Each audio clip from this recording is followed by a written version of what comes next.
Division 1, ladies and gentlemen, off we go to another match, and today we actually have two teams. 3K Blue in red, weird as that might sound, is going up against Hype.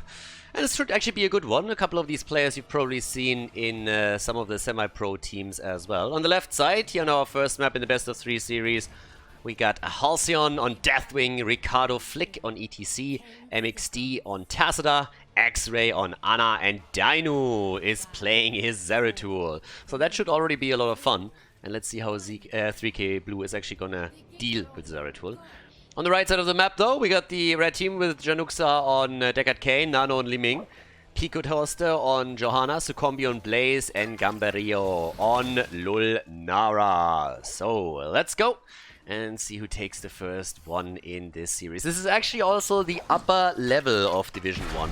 So we're looking at here, as you can already tell, is obviously some of the better players in Division 1. Quite a few of these guys are playing also in some of the semi-professional leagues and the in-house matches, as for example X-Ray and Dino. So you've seen the Meta Madness in the in-house league and in other tournaments as well. That's a little bit of an idea of what kind of level we're looking at here. But all of these teams are within the top 5 of Division 1. So a little bit of a match that should give us quite a couple of nice tools here. The cool thing actually for me personally right now is that we have a setup in which we're also seeing a few heroes that you normally wouldn't really see as much when we're going in the next level of play here. For example, Lulnara gets played occasionally, but she's not really a hero that you are going to see a lot on a high level. But the same also when we're talking about that Zeratul, but for very different reasons, simply because you're getting banned out all the time. So against certain players like Dino, you're not going to see a lot of Zeratul plays just simply because they are banning them against them whenever they can. Pretty similar to what happens with Karrigan whenever Nick is on the other side of the map. So in this case, we got also a cleave start on Zeratul, so most likely only the level 16 talent will be added to that. Teams here on Volskaya Foundry have early on committed to the turrets, as usual. So trying to go for the early item domination. That leaves up the Fountain up at the top. Dino already taking a bit of a beating here from Sucombi. The Pew Pew was also out. Spray game on point! And top side with the level 4 talents, we now have everybody just chilling around.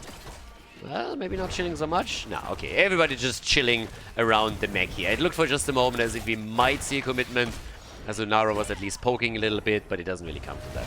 So Tacita still going for the Q build. We have him on level 4 also with the Plasma Shield right now. There's rotations from both sides, just trying to catch the experience. Nothing too insane. Level 4, by the way, slight adjustment as well for Liming. No dominance over here, but the Charged Blast instead. No Triumvirate either. So kind of important to at least highlight a bit. When it comes to Deathwing, we have Dragon Soul on level 1, the Heat Wave on level 4. With all of this, we are going straight in with that little setup towards the last item, which is the Healing Beacon. So Healing Beacon gets locked in, and that gives 3K Blue a bit of an advantage heading into this particular objective. They have a 2 versus 1 item lead over their opponent. Blaze actually missing that quick charge to Zeratul, so that's a little bit of an issue. On the right side of the map, the camp gets now taken as well. Blue team has already done this. So blue team has actually walked in a little bit earlier, has taken the camp, is now taking therefore the early control of the checkpoint. The Zeratul rotation top side will try and take that camp down as quickly as possible. Has to wait it out a little bit longer. But here comes already the attempt of the red team to not only lock in the level 7 talent, but also start to contest the points on the choke point itself. Now, with the checkpoint at this point held by the blue team, ETC is still trying to hold that for as long as he possibly can, but at this point he's being pretty outnumbered and will most likely have to fall back here. Yeah, here comes also the Seeker in the Dark now for Zeratul, as expected. He did not follow up on level 4 with another cleave set.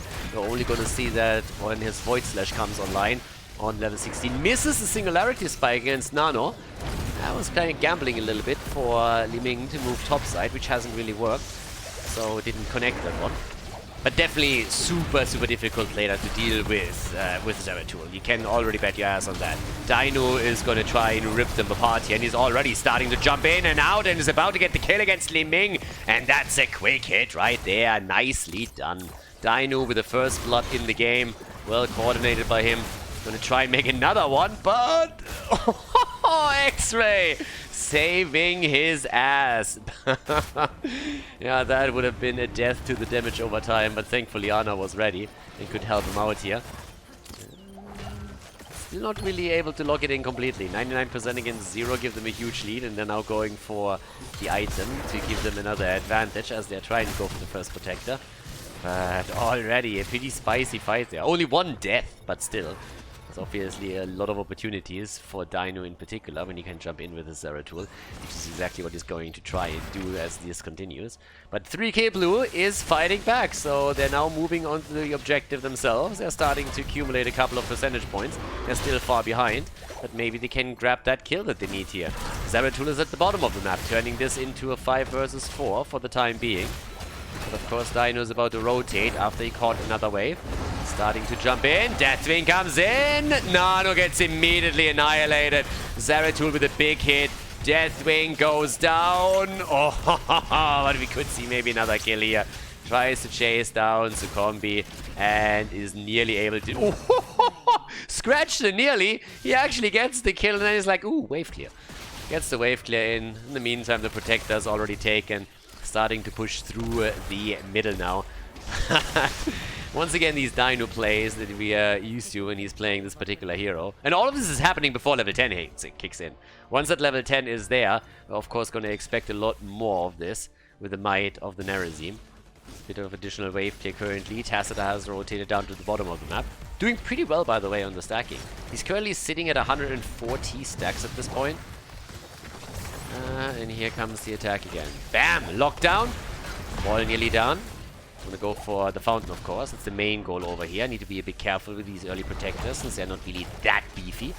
The entire wall has fallen. And they should be able to get also the fountain now, which is exactly what happened. Zeratul already looking towards the middle a bit.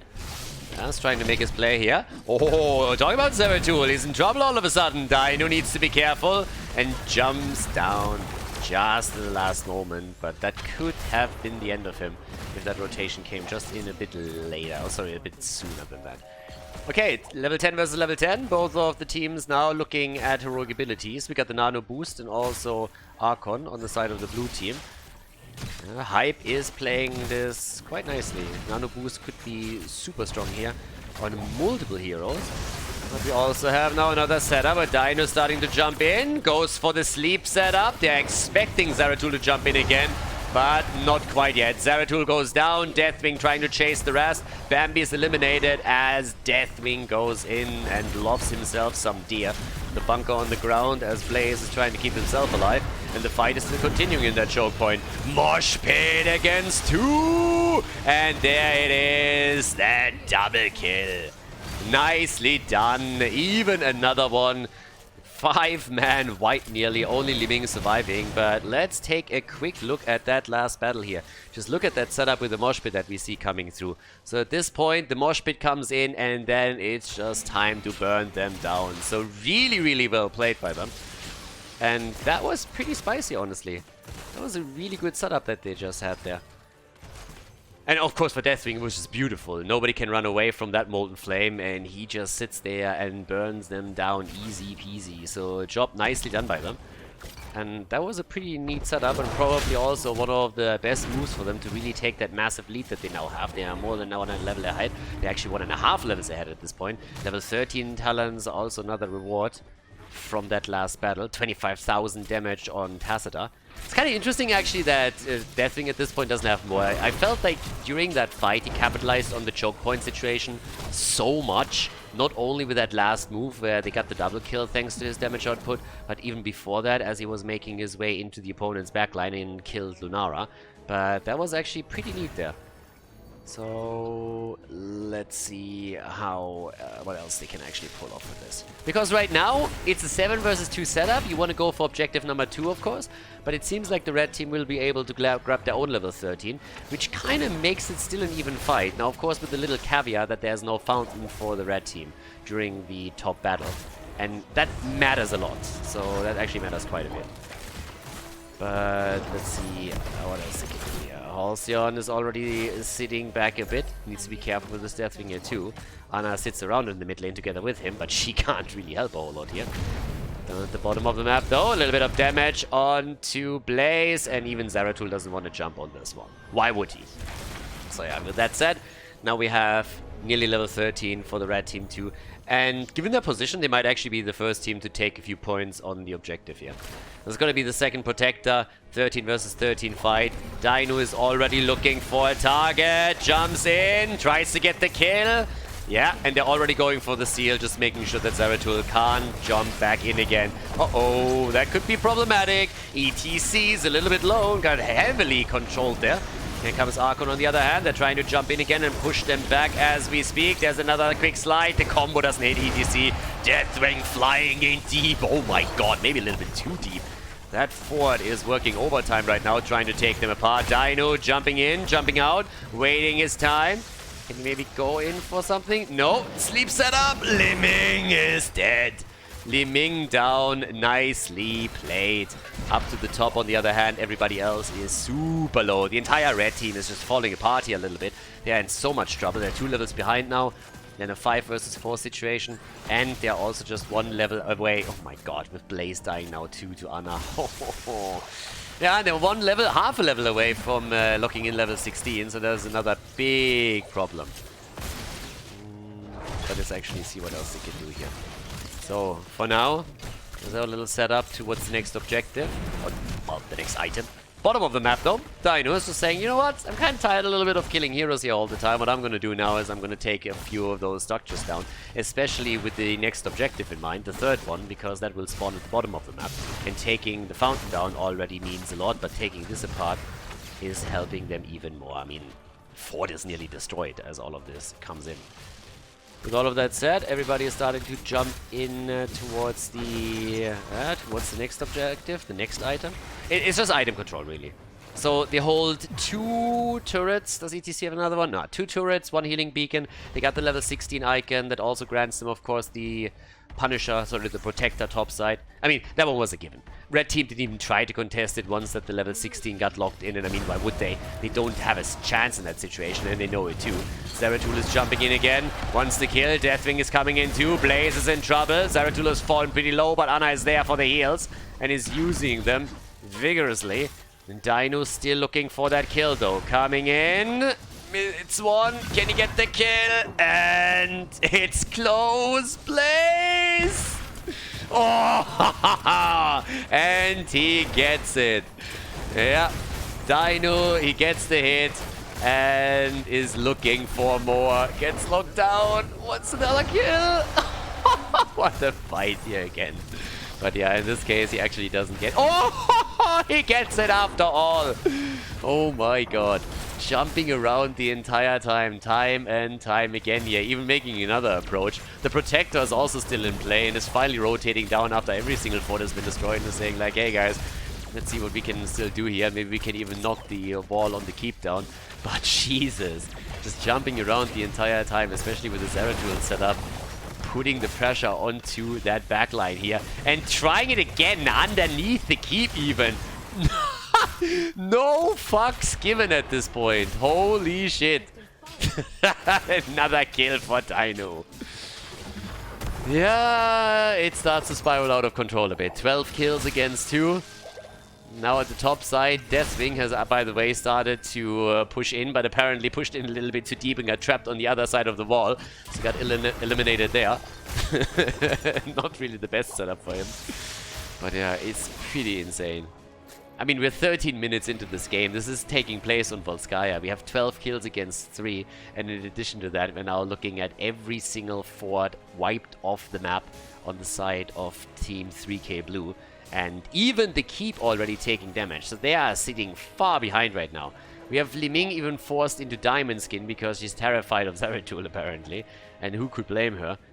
A little bit of a trap setup on the other hand. Talking about Zeratul and talking about the damage output, comes as no surprise that he's currently holding the top damage in the game. Sitting at 42,000. 94,000 siege damage, by the way. Pretty insane.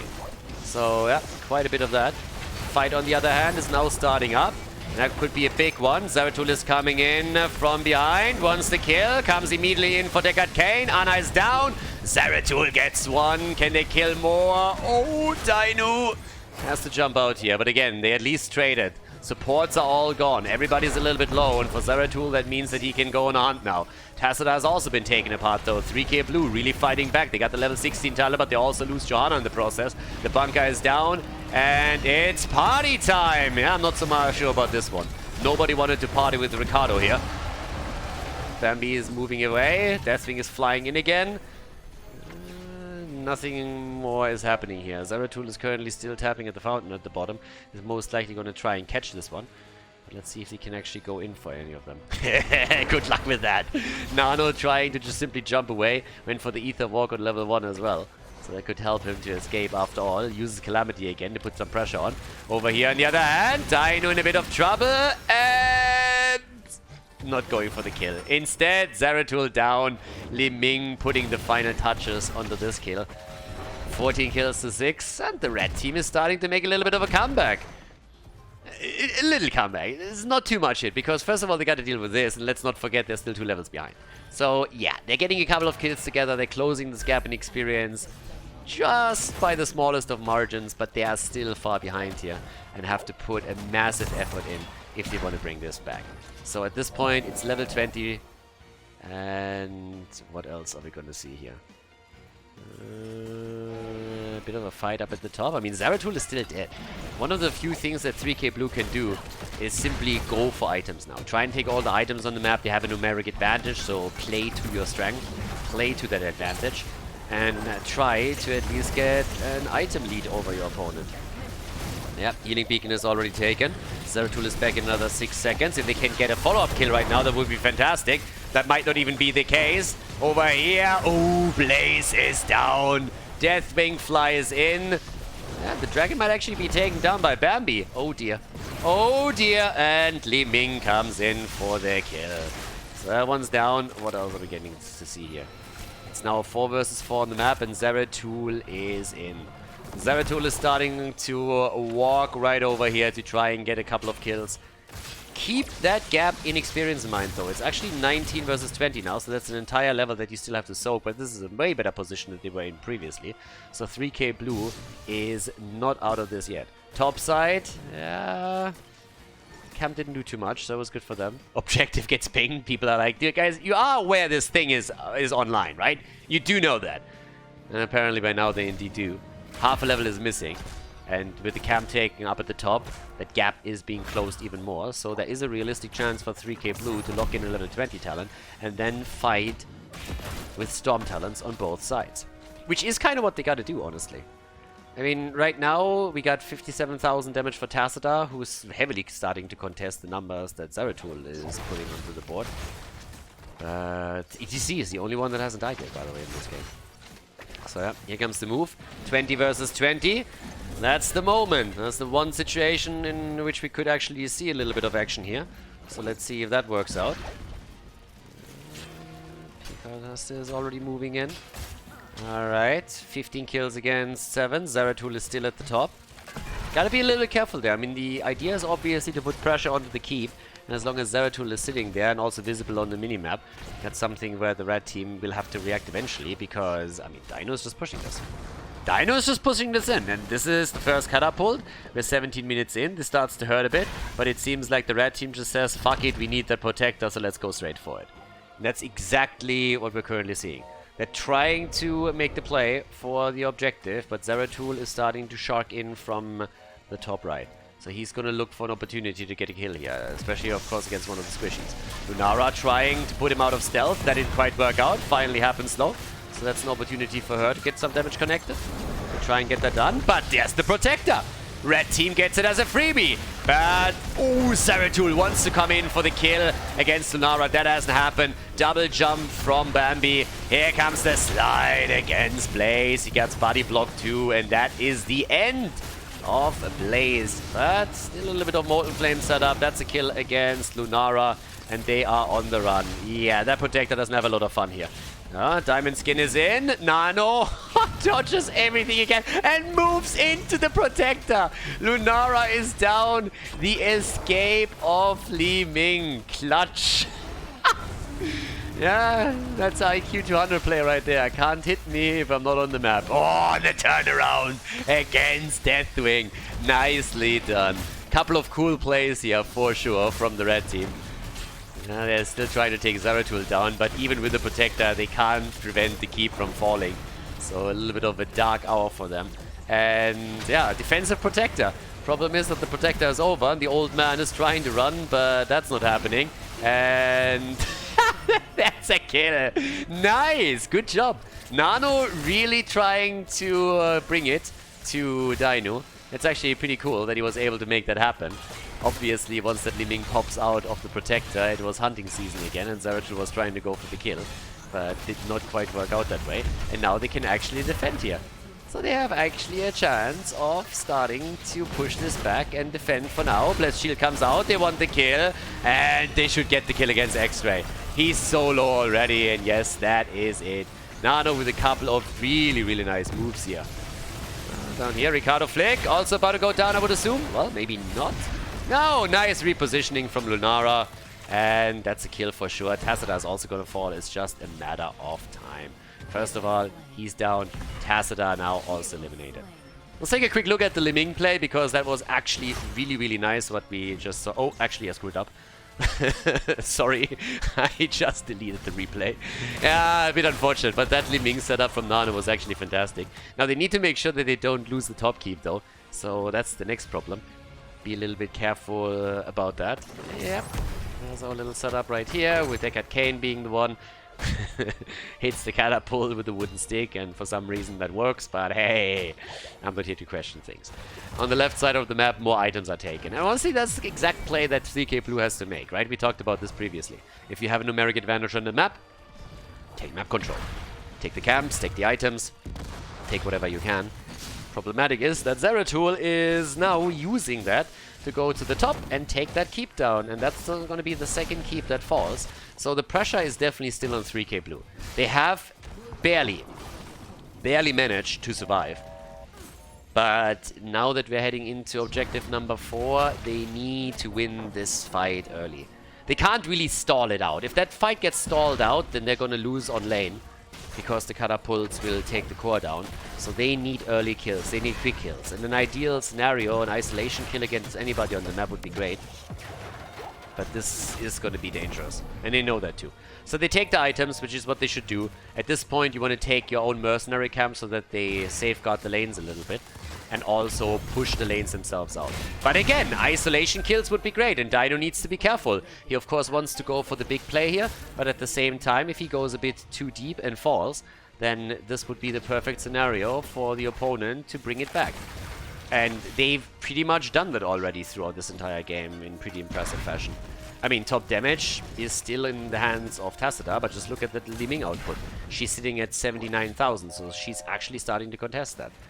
Now, they're still taking catapults out all over the place. Control point is going to unlock in another 3 seconds, though. So you got to be careful here now. Okay.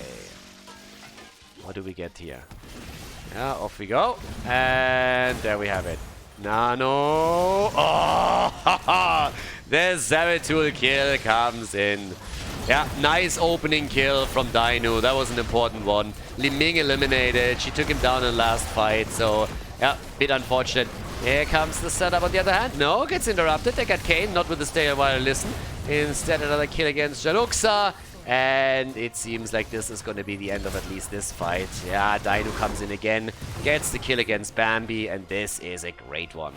Let's take a quick look at the opening kill that we saw. So if you keep an eye on Zeratul and Liming, this is exactly that setup, as they're jumping top and Liming is just getting eliminated there. And that's the opening kill in that little fight, and this led of course then to nearly the entire team being annihilated, with 3 catapults on the core and the rest of the team moving in. This is going to be the last one. But yeah, that kill set them up. It was really Nano that was the biggest problem with the heavy damage output that he had in the reset mechanics on Liming. But it was just really good play from Dino to isolate her like this. The team couldn't keep her alive, and then it's a kill right there, and Zeratul gets revenge for the previous death to the hero. So core about to go down, and that, ladies and gentlemen, is the lead in this series for Team Hype against 3K Blue. Nicely done and well played, as Hype locks in the 1-0 lead in the best of 3 series in Division 1 of HeroesLounge.gg.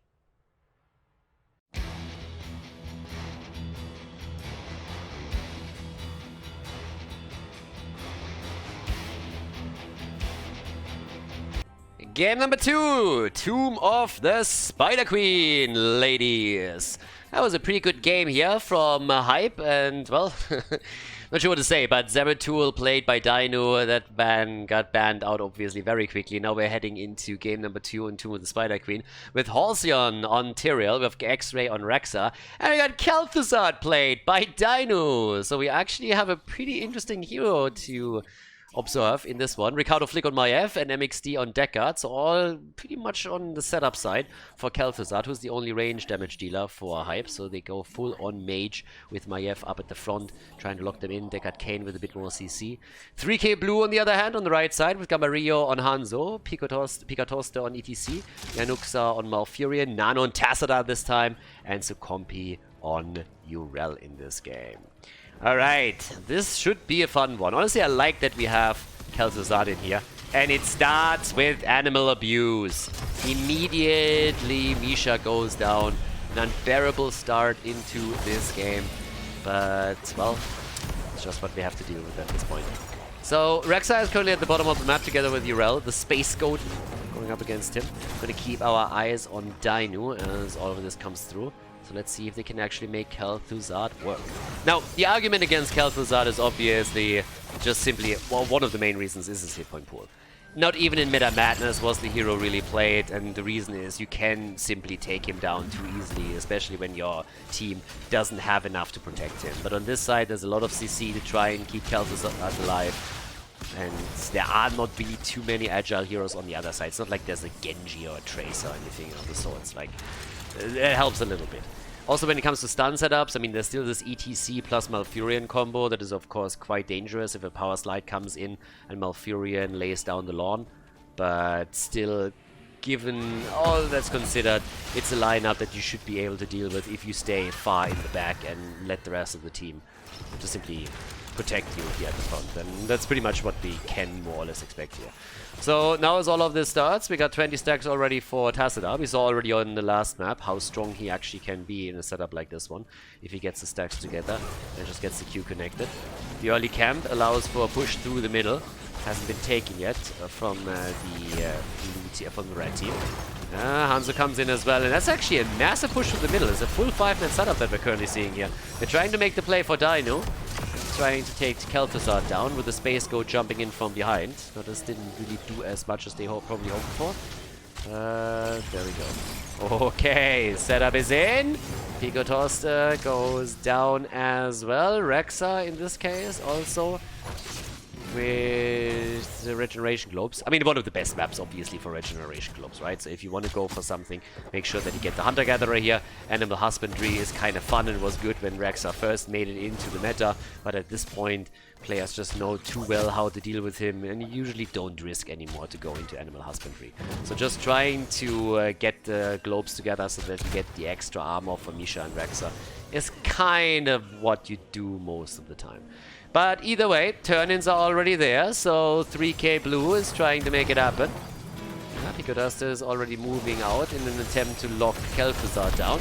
Gets himself slowed down on the other hand and needs to be careful. But ETC will be able to move away from this. But still, it's a little bit of a spicy setup here. It's all about the control of the rotation, right? You want to control the top and turn-in spot. You want to control the 2 lanes. That's what they're trying to do. There's a big tether attempt, though, by Maiev. Gets Malfurion. Tassadar is low and down. Maiev gets the kill, and ETC falls as well. That is a lot of gems that they were just able to lock in. Alright, that actually sets the pace for the game, so let's take another quick look at exactly this setup and how that happened. Yeah, look at the ETC over here. Losing this many gems is a mad problem, so he got locked in quickly. Tassadar dies first, then ETC falls. So yeah, well done by Hype, and that was just a beautiful kill that they set up. Beautiful double kill, actually. And the gems that they took from 3k blue, those really set now the pace of the game in favor of Hype, because they are very, very likely going to lock in the first Red Weaver wave now. So that was actually well done. But okay, camps are still taken. Talking about camps at the bottom of the map, it seems like Sucombi was attempting to go for the Siege Shine camp. That didn't quite work out yet, and the lockdown with the tether and everything else are going to lead to another kill against the red team. Just for a second it felt like the Space Goat might be able to walk away here. I mean, we had even the Divine Steed on level 7, but he got picked after Urel died. Maybe with a faster pick and a faster talent, it could have saved her. Not quite sure though. Dino over here, also in trouble, but is able to move out. We got 3 kills to 0. Both teams now with level 7. No turn-in yet. A little bit late on the turn-in over here. Still, the attempt to go through the middle. Oh, X-Ray, careful. 28 gems in his hands. You want to be very, very careful with this setup now. With this many gems, if you die, it would be a massive problem. It's actually kind of interesting that the difference in gems between the two teams is not really that crazy just now. They were a lot lost early on, but, well, they also did a very good job just controlling the lanes here and catching as much as they could. So there's another slide against the old man. Interrupts at the turn-in. Khaldor is still sitting up at the top. And we got 34 gems against 31 turned in. Over here, Deckard Kane. Is he going to get away? Yep, seems like it. Nobody dying just yet. It's a big brawl here. Full commitment from both teams, but nobody falling yet. No real decisive action of any of these teams yet. Nobody wants to go too far out yet either. It's all about attempting to get a quick kill. Maybe with a tether against Urel this time. They're trying to lock that in. So far it hasn't quite happened. ETC slides in. The attempt to go for Maiev, but instead Urel falls. And now they're locking the rest of the team down too. Ricardo goes a little bit too deep, wants to get at least a kill for that, but doesn't happen. And Dino completely alone over here. And he is gonna... yeah, he's gonna get taken down here. That was a little bit too optimistic. I mean, the Khaldor flank showed very quickly why the hero is usually not picked. It's just too squishy. If you ever get on him, then it is absolutely lights out. And that opens up a big opportunity for 3K Blue to get the first Web Weaver wave. They need another 8 gems turned in, and they will lock the first one in for themselves. The interesting part though is that Hype has level 10 around the corner. So even if the red team turns in, they won't be able to push with it. He has the level 10 ability now, which also gives us the Shadow Fissure. And the blue team completes the turn-in with Halcyon. And that honestly brings them now into a spot where they can still push. For the red team, it's fine because they should get their own level 10 in time to defend, as we now see. And then they can get their own turn-in. So that's pretty much the best situation that they could go for. Get close to a turn-in, not quite completed, get level 10, and just allow the other team to get their first turn-in. So that was a solid setup right now. But let's have a bit of a look and see how this is going to pan out for particularly Team Hype, as they are going to try and get the first one connected. Sanctification! Big setup over here. The kill is in. The arrow connects as well. Full on chaos as all of this breaks out. But ETC falls. The Space Goat rushes away. And the mid gets attacked now super heavily.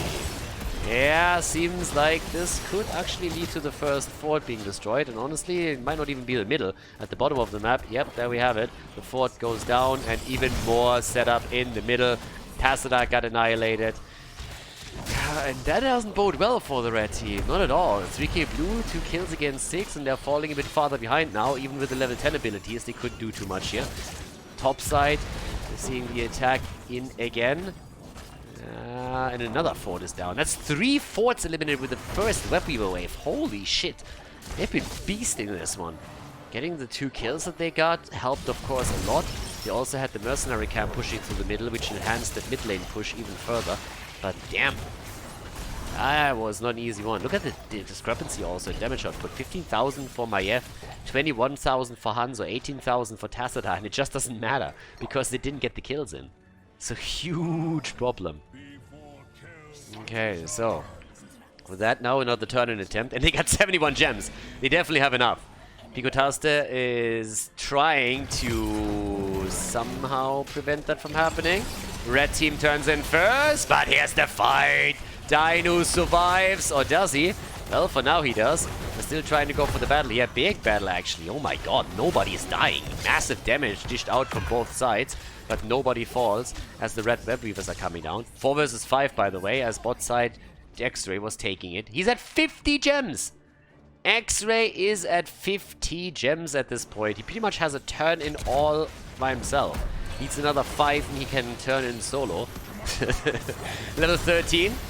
Yeah, there's the tether. They're trying to go for Nano. Uh-oh, that's a problem. Gambarillo barely getting out here.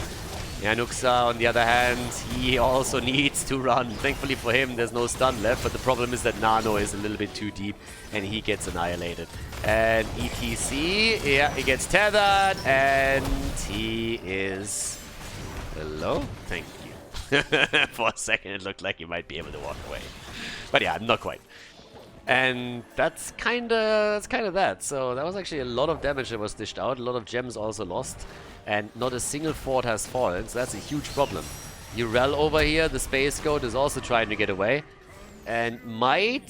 The problem is that Rexa is still there. Oh my god, that escape path. Sukombi, I think he's gonna make it. Oh, maybe not. Maiev. Oh! The stun, the jump. The big escape, and no. Look at this. Urel is still alive. Oh my god. Finally they were able to take her down. But yeah, that took ages. That was kind of funny. ETC is also in trouble. It's 9 kills against 2. Alright, with ETC down, let's take another quick look as they're about to turn in at that escape of Urel. Look at this. I mean, that was already halfway in, right? And then she finally makes it up to the top, survives for a little bit longer, and the boss finally takes her down. But holy shit. Like, that entire thing lasted nearly 30-40 seconds or something. But now, well, they are trying to go for the next year. Guys, there's so many gems that they're losing here. The tether comes in, and that's another kill. Jesus, 11 kills against 2. 95 gems in the hands of Hype. And, well, Rexa doesn't even care about it. Rexa has 57 gems himself and is just sitting there and saying, like, you know what? We're just going at this point easy on the gems, and instead we're going to make him a move for the camps. They want to unlock the secret mount. It's clear to me that X-Ray has not heard of the secret mount until recently, and now he tries to unlock it by holding those 100 gems. Yeah, I mean, if you're an alpha player, if you're a beta player, then of course you have that already for a long time, but apparently X-Ray didn't know that. Well, he's turning it after all, so maybe he has it. Who knows? Off we go. Okay, so let's have a bit of a look at... Yeah! If X-Ray dies there, that would be fantastic. The boss gets attacked at the top, and obviously they know what's happening here. But just imagine for a second if they catch X-Ray and take him down. After all that has happened previously, he loses 60 gems. That would just be such a disaster for the blue team. As it stands, they're dominating this game with 11 kills to 2. They are in a fantastic spot. And as I said, both of these teams are high up in Division 1. Oh, the old man gets bullied. Is that another kill? They're trying to go for it. Oh, EDC is dead. And here comes another kill set up on the turnaround attempt. And Tyrael, yes, there it is. Tyrael is down, but oh, the combo value. Nice. They're trying to go for the kill. And Dino gets 1, gets 2, gets 3. Yeah, let's take another look at this. 5-man wipe, but just look at this setup. Explosions everywhere. Tacita barely surviving at this point, at least initially. And then Dino comes in, gets the kill. The rest of the team comes in too, and they're just obliterating them one after another. What a setup here. Boss has already moved through the web weavers, through the top keep. In the middle, we are seeing the same picture. And with now a 3-level lead, 16-4, it seems like this could be a 2 versus 0 victory. And it's not quite over yet, but the core is falling, the shields are down, ETC's in trouble, gets locked down by Dino, and this, ladies and gentlemen, is going to be game one way or another. With the 4-level lead now, 17 kills to 4, there's just no way to salvage this situation anymore. This is game, and Team Hype locks in a victory against 3K Blue in Division 1 to establish themselves at the top of the standings. GG, well played.